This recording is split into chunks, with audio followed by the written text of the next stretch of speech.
Unchurned is presented by UpdateAI. We launched Retain Me, which was a fake dating app for CSMs. And it worked so well, except for the couple people that thought it was real and were very. What do you mean you launched a fake dating app? Like it was an actual app that you white labeled?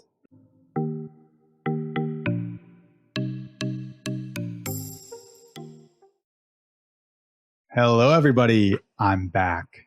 This is Josh, co-host of Unchurned, here with my wonderful co-host, Kristi Faltorusso, and not with John Johnson this time. Sadly, John. When was the last time all three of us were on an episode? I feel like that's been a while. It's been a while. I mean, isn't that the point of having the three of us? It's not so that we can all banter. It's so that we can rotate and get the week off. Oh, right? I'm here for the banter, but okay. Oh, yeah. Well, John, listen, if you're listening, I have a sincere message for you. Fuck you. Oh, gosh, here we go. I heard it. He had a similar message for Josh last week. So in all fairness, the two of them are just in this little love thing. Love fest, love triangle. Love triangle with you right in the middle. Is it a triangle? I don't want to be part of this triangle. Sandwich? I guess we're a square, though. Ben's here. Yeah, that's right. I'm just observer. I'm sitting in the corner while you guys are doing your thing. Oh, no. Smoking in a dark chair. Well, that was a circle back to his telling me to fuck me last week. So that's all. Otherwise, I don't use. Well, no. Okay, let's go right into the episode. It's Ben. Have you ever listened to an episode? Probably not, right? Not in a while. When it started, but it's not in a while. He's never listened to an episode. Forget it. I mean, he listened to an episode when he was on it 2.5 years ago. I think you were one of the first five people that were on the episode of the show.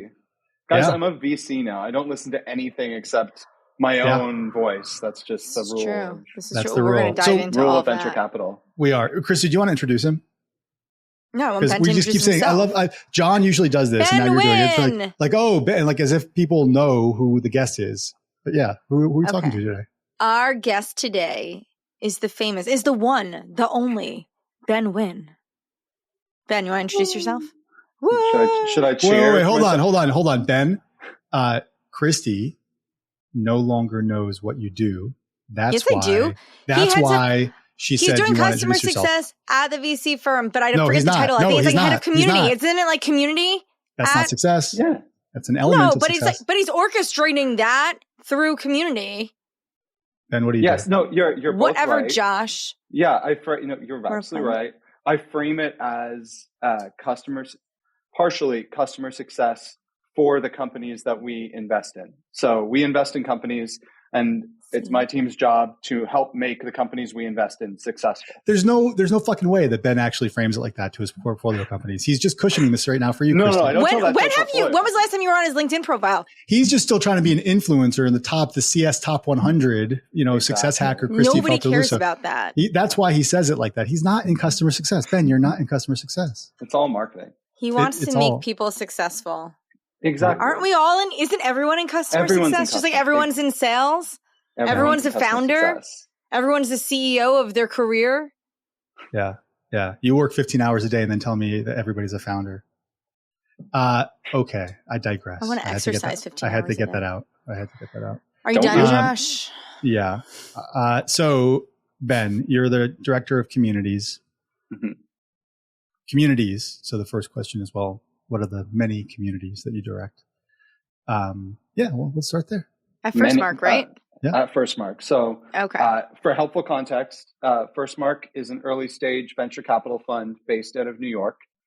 We invest primarily in Series A. And historically, we've invested in companies like Pinterest, Shopify, Airbnb, DraftKings. List goes on and on. I can't take any credit for those, although I'd love to. But those were a long time before I joined investments. And FirstMark was also early to platform, which is a term that I didn't know about really until I joined VC. And a lot of people don't know about it until they're in the VC world. But it is essentially it comes to life differently at each fund. But at FirstMark, it touches a little bit of deal flow generation, so companies we haven't invested in, and then a lot of portfolio support and founder acceleration. So it means you do shit to help your startups. Exactly. Yeah. So as part of that, I build and run, I took over running and have launched some new communities. We run communities for CROs, CMOs, CPOs, CTOs, CFOs, founders that we haven't invested in that are early stage founders in New York, founders we have invested in. We run large summits and networks of angel investors. There's probably 14, 15 different communities of all shapes and sizes that we run. But our most quote unquote famous would be our guilds, which are communities that started out just sort of connecting the executives within our portfolio. So all the CMOs across the FirstMark portfolio.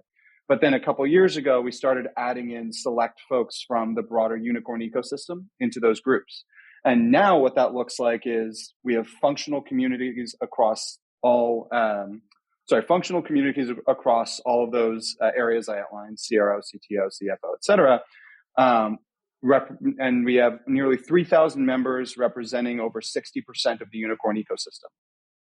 And those communities all get a lot of value proactively provided to them so that we can then activate folks in those communities for our founders and our portfolio companies if and when the need arises. So it's a lot of different communities touching basically all the great tech companies. I love that. So you've built a mousetrap for biz dev leads for your portfolio companies. That's one way to frame it. We like to think of it as, and we're pretty honest about it with people in the group, is, we do it because we're huge on New York as an ecosystem to build in and to found companies in. And so we believe that it's a good thing for all of VC for us to just invest in the New York ecosystem. Two, it's hugely valuable to all of the execs, whether in a portfolio or not, to be in a community with the best CFOs in the world. So when SVB had its, little incident last year, we had over 450 CFOs exchanging hundreds of messages over a 48-hour period to figure out who was getting their funds and how they were getting them and where they were moving them around and problem solving with each other. That's immensely valuable, regardless of whether or not they're in a portfolio. And then the third one is hopefully we can use the context we have from running these communities to figure out good win-win-wins so that when a company is looking to sell into a certain when a company we invest in is looking to sell into a new type of company, hopefully that company is interested in knowing what's cool and upcoming and what kind of access they can get, early access, preferred access to cutting edge AI technology for, just as an example. So we try to make sure it's always a win-win-win for everyone involved. Ben, how many portfolios do you guys have active right now? We've got 120 active portfolio companies.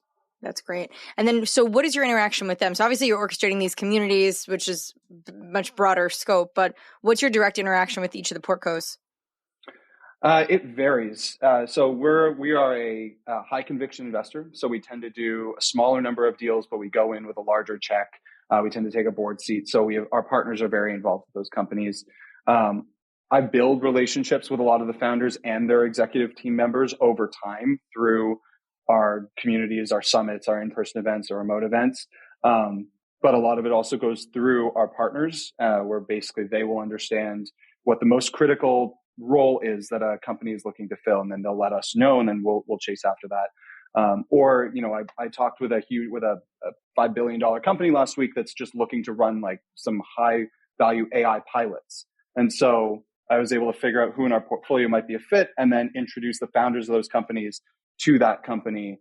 And that's just a great way for me as a VC to show up and actually be helpful, which is the old trope, but hopefully it's actually helpful for people in our portfolio.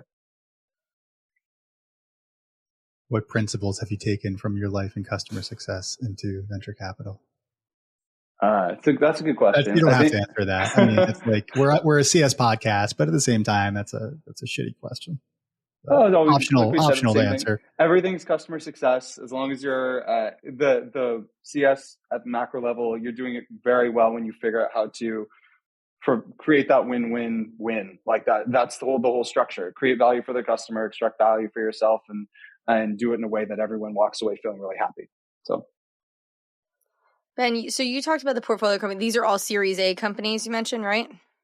No, we have 120 active portfolio companies, but only a third, I'd say, are probably Series A. And the earlier stage folks are seed in Series A, and the earlier stage ones are the ones that I tend to spend the most time with because they generally want and need the most support from our team. From your standpoint, what are some of the biggest challenges that you're seeing folks navigate right now? There's a few. Everything's pretty unique. The ones that are not unique that will come as no surprise are sourcing customers, or early user adoption and getting feedback and that sort of thing. A big one that's come up recently is building culture on distributed teams. If you're a team of like 6 and you're distributed across the country or in multiple countries, how do you work together well and cross time zones and build culture? Finding talent is probably always one of the most critical ones, because especially at that seed to Series B, the right leader can make or break your company. If you bring in the wrong VP of product at the Series A, like, you're screwed. You could be screwed. But if you bring in the right one, then that's a rocket ship. So those sorts of things are definitely top of mind for people at all times. The last one I'll mention is probably just figuring out the balance of growth versus profitability, and where to focus your time and where to focus your resources.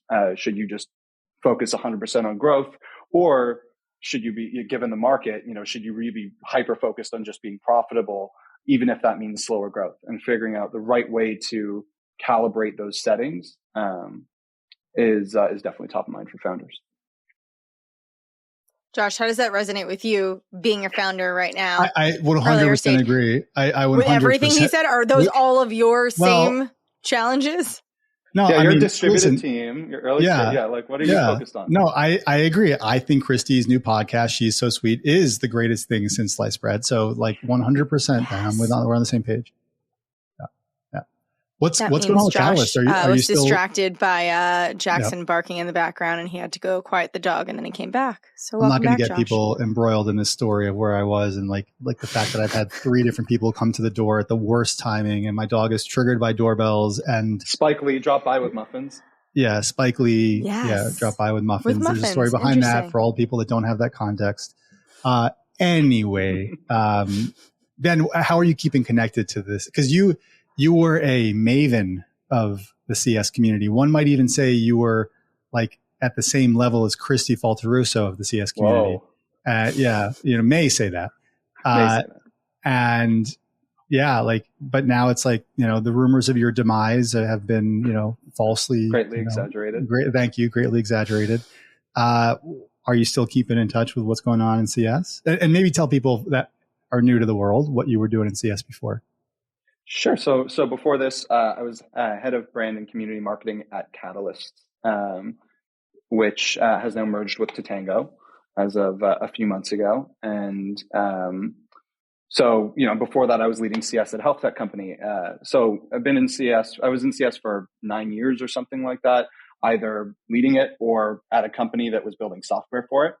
And I love the CS community. So yeah, a lot of my friends are from there. I'm still very connected.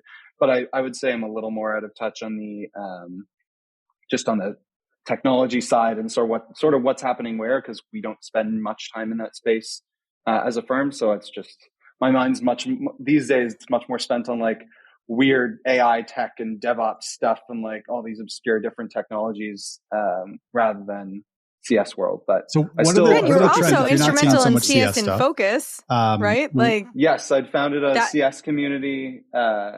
CS and Focus. That was my whole world for. It was your whole identity for a long time. Okay, like I feel like you're completely downplaying it. I feel like you did a great job of, starting. And you started that in Toronto, right? CS and Focus. That was in Canada. Yeah. And then you started to branch it out when you came to New York, and so then you started to do more in-person events, and so I feel like you're downplaying your role in customer success slightly by just positioning it as like, you had these titles at these 2 companies and you did this for 9 years. Rewind. I was the most sought after customer success thought leader in the world for globally years. Across Canada and New York. I'm most well known for the memes that I would create at Catalyst when I started there. But no, and their coaching corner and the community. I could sit here and just brag on you for hours, Ben, because you did do so much. And listen, obviously I got to watch a lot of that alongside and be a part of some of the things that you orchestrated there at Catalyst. But you did a lot for the community and bringing folks together, and especially during a very pivotal time, because a lot of that overlapped though with the pandemic. And so I think you were doing a lot of really special work. Can you talk a little bit about some of the programs that you had launched and kind of what you envisioned for the community as a result of some of that? Yeah, I mean, again, it all goes back to, and again, I think anything done well, again, it's just, like you bring a customer success mentality to literally any practice and you're going to do well. So taking it to marketing, the idea was early on, one of the big pain points, because in CS, you have to figure out what are people trying to achieve and then how can I help them do it? So early on at Catalyst, I talked to a bunch of customer success people, and their big complaint was, I don't know how to get promoted, or I'm trying to break into CS, or I'm trying to elevate my job, or I'm trying to figure out what my next step should be. And no one really had a good way to connect with mentors and mentees. And, in speaking with people like yourself and customer success executives out there, a pain point for them was, well, I want to give back. I love giving back, but it's hard to know where and how I should spend my time to have the most impact. And I obviously want to spend my time with people that are going to actually listen to what I say and where they're going to actually action the feedback that I give them. So the idea behind the Catalyst Coaching Corner, which was the first sort of special project, I guess, the program I launched at Catalyst, was let's just connect excellent customer success executives with sort of the next generation of customer success leaders. And our first cohort was sort of really hacked together, and it was maybe 50 or no, maybe even less, maybe 30 mentors and 50 mentees. And it was phenomenal. And the last time I looked at the program, it was something like, 2,000 people now that have been through the program and 150 mentors. And it went huge because people really recognized. Again, I always have said that like building community for CS people is like shooting fish in a barrel, because you're taking people that are natural relationship builders that want to help each other. And you're like, here's an even easier way to help each other. And then by doing so, selfishly raised the profile of Catalyst a lot, gave us tons of good karma out in the world by helping people with their careers. And the goal was, okay, well, if we help this next generation of CS people get promoted and elevate, then over time that will help us grow into new company, grow on the sales side and the growth side. So that was one big one that was super fun and impactful. I did the podcast, which was originally called NPS I Love You. We did that for a year before rebranding to Humans of SaaS. That was the other one. And then I did that for a couple of years. That was really, really fun. Got to meet and talk to great people on that. We did Retain Me. That was, I've never been given the green light for a April Fool's joke before, to actually invest real money in an April Fool's joke. But Catalyst, I think I asked permission. I might have just done it and then asked permission later. But we launched Retain Me, which was a fake dating app for CSMs. And it worked so well, except for the couple people that thought it was real and were very. What do you mean you launched a fake dating app? Like it was an actual app that you white labeled? Oh yeah, there was a website. Like you went to it. Yeah, it was like a thing. There was a website. Yeah, it was. You got a little pretty far down the funnel before it matched you with Catalyst, because Catalyst, like we had all these sort of funny rationales as to why Catalyst was your perfect match, because it was like so reliable and trustworthy. And, I can't remember. So all the qualities you'd look for in a partner. Yes, right? Exactly. So it was Catalyst as a software. It was very cheeky, but very cute. Yes. And again, that was just like a super fun brand building and marketing campaign. And then the last one that I still love, that if I had the free time, I'd love to do, was we launched the Unicornian, which was it was basically the Onion, but for tech. And so it was just like all the tech things you complain about and think are stupid. Let's do that like an Onion style publication. And that was really, really fun to just write. And it was very good therapy. Are you getting this creative outlet from VC? Like, are you not bored out of your mind at FirstMark now with your portos? Because you can't do the Unicornian for. I definitely cannot do the Unicornian unless I do it under like a fake name and something like that. It'd still be a little tricky. I wouldn't do it, Ben. Don't do it. Exactly. But if you have ideas for me and Josh, we're all ears. Great. I'll send them to you.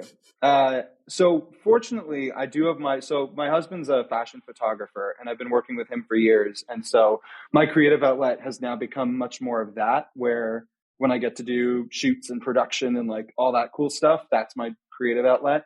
I get to do some cool stuff at FirstMark. We just did a founder event a few weeks ago that was MasterChef, and it was like the founder, and we brought a bunch of founders to a competitive cooking experience.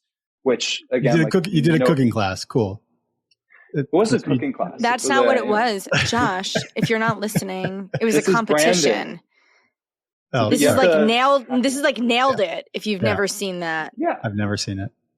Oh, you should watch it. It's so good. It's like normal people baking show. Like somebody comes and makes some beautiful cake, and then they give like average people like yourself, Josh, the option to try to make it that exact same thing. And the so average it's like, Joe. hence nailed it. Like, and and it's like cool. one person fails less miserably than the other two. Fun fact: I'm addicted to Is It Cake on Netflix. Anyways. Well, I mean, the question is it cake? I can never tell. I don't know. So Kristi just like chops off half her microphone and it's basically cake. Every day I'm walking around my house with a knife looking for cake. Nothing is cake. It's just all sliced up. It's just all broken wires at this point. I am every day. Cool. All right. So you're having fun. Different way. Having fun, different way. Hey everybody, it's Josh. I'm taking a quick break from the podcast to tell you a bit about UpdateAI. I started UpdateAI to solve two major challenges for CS teams. The first is that we save CSMs 4 to 5 hours per week with our productivity through AI. Secondly, we give leaders a window into all the conversations across each account and the entire portfolio. So we help knowledge transfer, we help increase the coverage model of your CS teams, and we help you detect emerging patterns in what your customers are telling your CSMs across all the risks, product feedback, advocacy moments, and expansion opportunities. So come check us out at www.updateai. It's completely free to sign up and trial. But the big thing with VC and why I do recommend it to people, as a potential path is that like the big thing, Catalyst had more fun than I'll ever have. I think at a company, like it was just so much fun. And here I'm learning more than I ever have because the job, especially when you invest across multiple swim lanes, like you have to understand all this different technology. If I'm going to lead communities of CFOs and CMOs and CTOs, like I have to be on par with them in terms of being able to understand what they're saying, host an event, have that sort of knowledge that requires a lot of research and a lot of deep thought. And so I'm by no means an expert in all these areas, but I'm learning more than I ever have before. So it's a great career from a being challenged to learn new things perspective. What biggest learning curve? No, sorry, Josh. No, yeah, learning curve. You made this transition. Wasn't the first pivot you've had in your career. What was the hardest part about going from kind of in-house at Catalyst to now this role? The biggest one for me was I was a very good B+ A- student all through school, and without studying, right? So I was like, I didn't care about getting the A+, like could not give a shit. Both my siblings were like A+ straight students. I was like, I can have fun and then just get these good marks. And I've got through most of my career doing that, right? Like shipping quickly, getting it to good enough or like better than good enough, but not like perfect. I'd get it to that 80% and ship. And so I was able to do a lot of stuff really quickly, which is great when you're trying to grow and scale a business at Series A, Series B, Series C. But VCs, that's not how it's A+ every time. They'd rather you ship, 3 things perfectly than 10 things at an A-.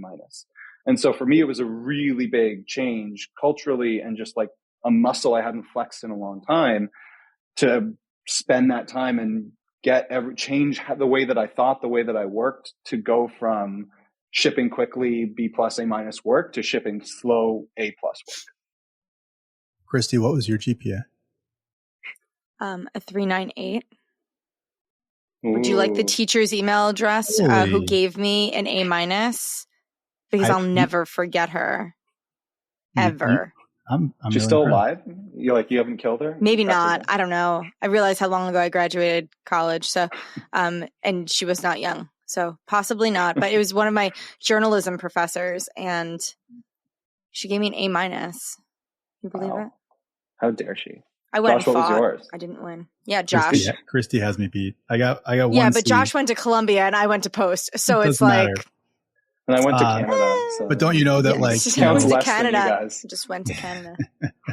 I got 1 C, and it was the only C that I'd gotten, and I was pretty distraught. But I was able to convince the professor. It was for deterministic models, and it was way over my head. I didn't understand a single thing, not a single. I don't even know what you're talking about. So it was I would get a D. Statistics, probability, deterministic models, like stochastic, blah blah blah. And but the professor felt bad for me, and I had showed up to so many office hours just trying to understand it that he turned my C to a B- just out of like the kindness of his heart. See, so hard work does pay off. Hard work pays off. Yeah. Or at least being committed, at least being gritty. Okay. I also think I worked too hard. I think I didn't enjoy. I enjoyed college, not enough of high school. That's okay. We could turn this. I enjoyed high school more, but that's why I went to Post and not Columbia. Did you go to Columbia for grad school or just for undergrad, Josh? Undergrad before, prior to tents and Okay. Student refugee PT pretense. Got it. Yeah, pretense. Yeah. That's how we're measuring things now. Yeah. Do we have anything else to talk about with Ben? Everything. I mean, should we have Ben over? Should we go see Ben? We haven't seen Ben in a long time. Yeah, I was gonna say, when's the pool party? Like, we gotta revive these. I know. I was supposed to plan it for July, but it's looking like an August date. All right. What's going on? What have I missed in the world of customer success that I need to know about? Oh gosh. As someone who's like, the only news that I know is the Catalyst to Tango merger thing. Like, so beyond that, there's like nothing in my Well, head. Kristi, you guys just had an acquisition. You've had a couple acquisitions. We did just have an acquisition. We had 2 acquisitions. So we've been acquiring onboarding software. So we had an acquisition with a company called Status, and then an acquisition of another company recently that we just announced called Baton. Another onboarding platform. Yeah, and they were in New York, which is cool because actually now some of the employees that came along are in New York. So now I feel like I have other people in New York that now work for the same company as I do, which is pretty cool. Because I've been Alex, their CEO lives 2 blocks from me. Did you know that? Oh, nice. No, their CEO is Peter. Oh, Peter's CEO now. Are they co-CEOs? Alex, Alex and Peter. One of their halves of founders. Maybe I know Peter. There. Okay, I know Peter. Anyway. I don't know Alex. Okay, anyway. Okay. He's your friend? I didn't say that. He's a really nice guy. He lives in Is he friends with Spike Lee? Has he brought you muffins? Does he also bring you muffins? But you know what? I think Ben has probably met Peter and Alex at my apartment before for one of my happy hours. I'm not sure you were there. I'm sure I have. Yeah. Anyway, okay. This is not interesting to anybody but this is exciting. The client success has acquired onboarding software. Yes. So we are going down that path. Josh, what about you? What's going on in your world that you want to share with Ben? What's the update on Update? We've had a good year and we're raising. So we feel like we've earned the right to raise. Yeah. To level up. That's exciting. Yeah. So we're getting larger and larger logos, and SaaS is all, hung up on churn right now and making sure the customers are sticky. So and then there's the whole AI thing. So it's kind of like, you've heard of it? Yeah. You think you've heard of it? Like everything's kind of coming together. We're focusing on go to market and we're raising money to amp that up. So I'm like in the trenches right now. I think I have 4 VC calls today. Oh, wow. So yeah, I don't know if we're at FirstMark ready yet. Do you guys still have Joseph Essas? Is he still a partner there, or venture partner? No. Oh, okay. He was with you guys for a little while. He was the president. He was the CTO of eHarmony, the dating website, when I was there. Is eHarmony still around? They are technically. Yeah, you just have to be over 70 to sign up. Yeah, exactly. Okay, exactly. Okay. I am doing a closed door AMA with the founder of Hinge next week, so that'll be fun. Oh, I'm hosting one that's at the cool. office. So that'll be nice. Fun. Yeah, I had like a bunch of founders in their response be like, "Oh, I met my fiance on there. I met my spouse on there," and then my brother, who just got engaged last week, he met his fiance 7 years ago on Hinge. So I'm wondering what the success rate is in current time, though, because I don't know if anyone watches this stuff on TikTok, but like epic dating fail stories. And it seems everyone hates dating apps, but it's like the only way to meet people. So it's like this necessary evil, but it doesn't feel like it's as successful as it once was. Well, step 1 is to delete TikTok. Yes, that's probably part of it. No, it's how I learned how to like get dressed and put on makeup. No, all these 22-year-olds, are you kidding me? I watch more Get Ready With Me videos than like anyone. I'm highly influenced. I met my girlfriend on Hinge, Kristi. Jess and I met on Hinge. Is that how you? I knew you guys met on an app. I didn't know which one. It was Hinge. Yeah. Is Hinge the one where the girl like gets Bumble. to say no? That's Bumble. Okay. Yeah. Hinge, I think like they're different. Their differentiator, I think, is like in the prompts that it gives you, so it like helps you start conversations and get to know people better. rather than just like Josh, what was your prompt to meet Jess? Everyone who's listening, including my mom, wants to know. I'm trying to be witty. It wasn't witty. I can tell you one that got a lot of good responses from women. Okay. What do you got? Was like the 3 causes that I care most about. Oh, and can you try to guess one of them, Kristi? Is it? No, I can't. Is it dogs? Okay. Is it dogs? No, I'm guessing is like dogs. One of them pet related. I don't know. No. Actually, I don't know if I remember the third. Are they? Because I'm like, I don't know if you're going like, are you going political? Or are you going religious? Like, I don't know where you're going with this. No, okay. So like, see, that's not an avenue I would go down. One was climate change, right? Preventing climate change. One was gun control, and then I forget what the third one was, to be honest with you. But anyways, that was always good. And then I did they do like a 2 truths and a lie. I hope we don't have any listeners at this point. I'm pretty sure like everybody's like already like tailed off. They've dropped. They've dropped. Okay, so wait, go give me. What were your 2 truths and a lie? Well, I can't think of it off the top. So you're gonna know which is which. I love pizza. Nope, got that wrong. I love cheese, but I hate pizza. I guess that was love cheese, hate pizza. Continue. So that was the lie. Love cheese, hate pizza. And that got because it's the opposite. I love pizza and hate cheese. And that got so many responses from women in New York because they couldn't believe they're like, oh my God, I hope you don't hate pizza. Yeah, exactly. So that was like the number one. That's it. If you're a guy on Hinge, localize your do like a local base, like if you know kind of like answer. That's a good tactic. Yeah, you could probably even go hyper local and be like favorite pizza places, right? You do like the Dave Portnoy version of it, and you can have people. Yeah, on the Upper East Side, like you could get really, and then you're going very targeted. That could be. Yeah, I like that approach. But I've probably been on more dating apps than anybody that you guys both know. I definitely have been on more dating apps than anybody that you both know. How many dating apps are there? Well, first of all, I was single for a while, right? But like, second of all, because I worked at eHarmony, I was exposed to like the whole. Oh, I didn't know that you worked at eHarmony. Yeah, that was actually my first like proper job in tech, and so I was a product manager. And what do you do to get inspiration? Well, you sign up for all of the dating apps. So I was on them all, like who did it best? Who did it? Okay, not Plenty of Fish. I'm like, guessing not Plenty of Fish. Plenty of Fish is really interesting. So Plenty of Fish, again, we don't have anybody here. Ashley Madison. Anymore. Like Plenty of Fish was like a guy and his assistant in like the basement of a house. I'm exaggerating a little bit, but like in New Jersey. You could tell that by the UI though. Right. Yeah. But this guy was making like 10 mil a year as just like a lead generation to the actual dating sites. So you would come there and then you would just that's how he was monetizing it? Yes. And so like it was genius. Grimy. Like Plenty of Fish was horrible.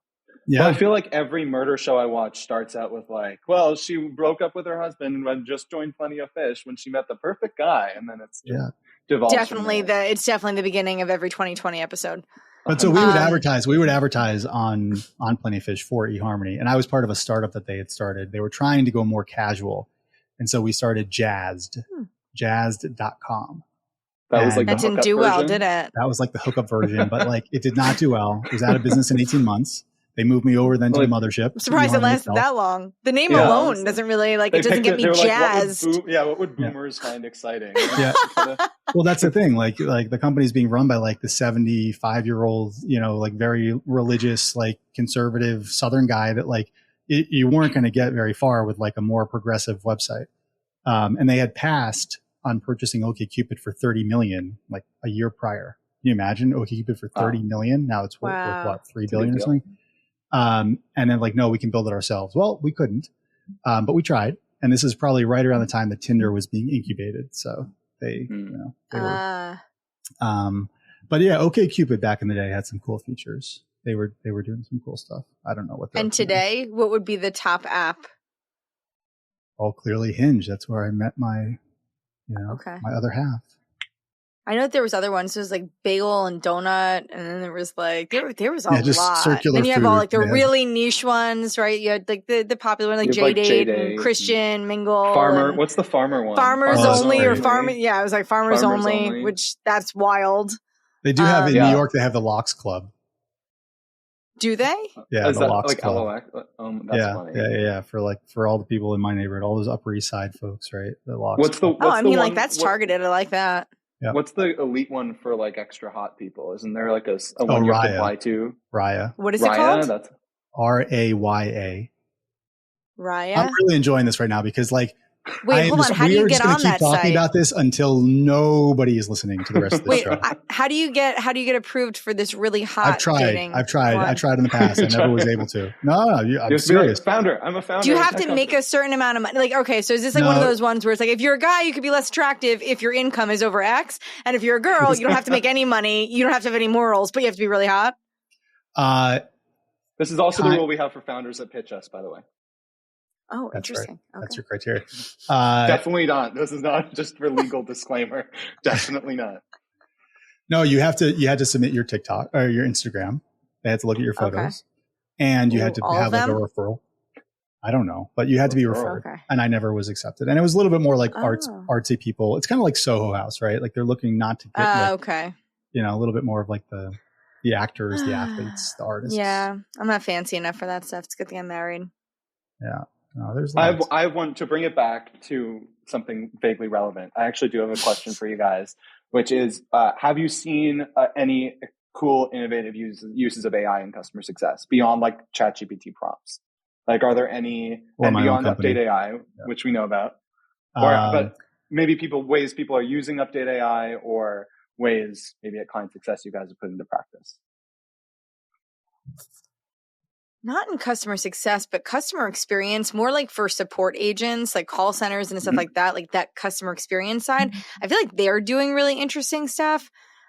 Customer success, not what are they doing that's interesting? They've been doing that stuff for 10 years, Kristi. That's nothing new. Right. Well, so I'm just saying, like, I mean, like I listened to the CEO, not the CEO, but somebody from Microsoft was talking the other day, and it was like, what they were doing. And it was, I don't know, I wrote it all down. It's actually effective because you're saving time. Their innovation around what they were doing, I was kind of sitting there like, oh, wow, okay, like that's cool. They're doing like voice augmentation for people in call centers. So that way, if you outsource your teams in India, it localizes their voices so you don't know. So if you're calling from the States and you speak with somebody, they have like 100% retention on calls with 0 escalations. Like I've been listening to all these like case studies and success stories about stuff. And like, I think those are really interesting ways. Obviously like things to maintain omni-channel experiences for customers who are in those experiences, better chatbot experiences. I think what folks are trying to do is figure out how to create better employee experiences as well as customer experiences through AI, which I think is really nice. Because I think a lot of people are still trying to figure out, if I am a human in that ecosystem, will I have a job in 6 to 12 months? And there's a lot of fear that people are navigating. So I think it's more like, how do you enhance the humans that we have and make the work that they do better? Is there a world, Josh, where something like UpdateAI just eclipses all customer success software, and that you can just follow people from call to call, track their emails as well somehow, and then basically just like do all of it? So I don't have to like go somewhere to look at a health score or look at like the most recent thing. I'm basically getting fed, here's the context of what happened and where, here's the recommended action, should I do it, hit yes or no, and then it sort of takes care of it. Like, is that in the near future? Yeah, you want a job in product at my company? That's like that's the vision. That's awesome. But yeah, I mean, CSPs are antiquated. What? Who said that? I was going to say, actually, it's interesting who will get there first, because I think the CSPs who house all the data will likely leverage technology like Update to go and be a part of that and leverage all the data to do all those cool things you just said, as opposed to it being backwards where all the customer data now goes into UpdateAI.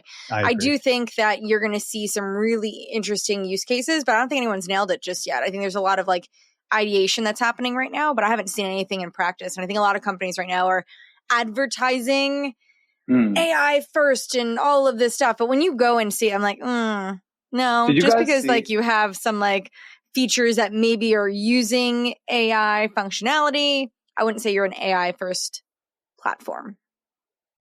Did you guys see the thing about Amazon, their Amazon Go, where you could walk in and take a sandwich and like it would just charge your account? Yeah. It was a whole call center in India where they were watching people. Like there was like little to no actual AI happening. It was all just I didn't marketing. realize that. Yeah, it was like entirely vaporware. Like I feel like there's like most of AI is still that, where it's like like we're just farming out all this other stuff to like someone else. And I love that so much. Calling it AI and charging way more for it. Can you imagine being Amazon, that big of a company, and still running that scheme? Like I respect that so much that they. I was like, good for them, right? Because like, I mean, hide it better. Come on. Well, it's like Josh. Good. Josh's company will be worth $1 billion one day just because he was smart enough to have AI in the name. Yeah, exactly. This is free. That was the only domain available. This is 4 years ago. I hate all the worked. Exactly. Yeah, and look how that worked for you. Yeah. We invested 10 years ago in a company called X.AI, and we're like, God damn, like it would have been worth so much, just the domain alone. Just the domain. We could have just flipped to Elon for an insane I was just going to say, like, isn't X calling? Like, or Twitter? Does anyone even call it X? Trying to. It's hard. Are you? It feels sad. Twitter. I kind of hate myself whenever I say it, but it just feels wrong. Yeah. Yeah. Is that how we end? I think sad so. X. Sad X. Ben, I think you should actually come and be a co-host when one of us are in absentia. You should be our stand-in. Yeah, I'm always happy. He goes, no, I can't. I have a real job and I have real work and I have real things I have to do now. But thanks. No. I still love CS and I love moderating conversations with interesting people. So this has been a blast, and I'm always happy to. If all of you get into like an actual fight with each other and can't stand to be on at the same time, I'm happy to sit. It'll be Josh and John first. Yeah. All right. Yeah. But I'm going to sell tickets on pay-per-view. Yep. That'd be fun. You could do a whole marketing campaign around that. All right. We'll end on that. I can't, but you can. And we'll get this pool party on the schedule for good. For our fellow New Yorkers. Although I keep inviting Josh to come over on Fridays, and Josh doesn't want to come over, so hang out with / has a day job. Have a wonderful week after 4th of July, everybody. Ben, thanks so much for being on the program. Kristi, love you as always. Bye. Thanks for having me. Bye, Ben. Bye.